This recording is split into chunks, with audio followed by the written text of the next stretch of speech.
Magandang gabi po. Narito na po ang magiging lagay ng panahon ngayong gabi ng Miyerkules, June 5, 2024.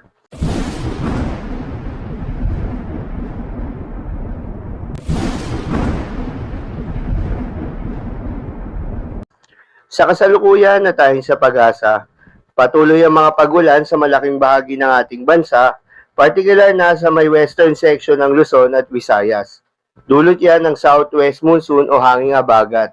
Ito yung hangin galing sa may South China Sea, sa may timog kanluran na maraming dalang moisture.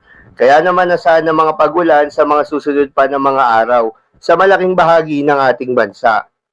Magandang balita naman dahil ayon sa pag-asa ay walang binabantayan na low pressure area o bagyo sa loob at labas ng ating Philippine Area of Responsibility na maaaring makaapekto sa ating bansa hanggang sa mga susunod na araw. Muli, hindi po bagyo ang mga nararanasan nating mga pag-ulan sa ngayon. Ito po ay dulot ng southwest monsoon o hanging habagat. Dahil sa epekto nitong southwest monsoon o hanging habagat, asahan ngayong gabi ng Miyerkules sa may Metro Manila, Ilocos Region, Cordillera Administrative Region, Zambales, Bataan, Tarlac, Pampanga, Bulacan, Calabarzon, Mimaropa, at Western Visayas ang maulap na kalangitan na may kalat-kalat na mga pagulan at pagkidlat pagkulog. Posible ang mga pagbaha o pagguho ng lupa dahil sa katamtaman hanggang sa kung minsan ay malakas na pagulan.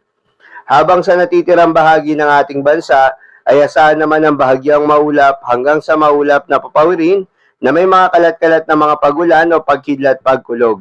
Dulot naman yan ng mga localized thunderstorms. Posible rin ang mga pagbaha o pagguho ng lupa during severe thunderstorms.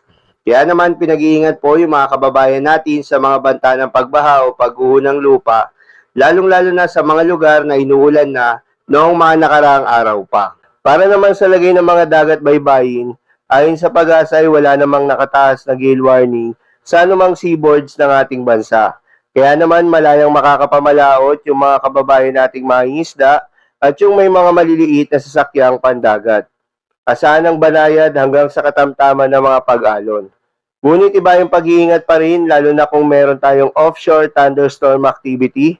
Asahan pa rin yung mga tsansa ng malalakas na hangin at kaakibat nito ang bahagyang pagtaas ng mga alon. So yun lamang po para sa lagay ng panahon ngayong gabi ng Miyerkules. Keep safe everyone.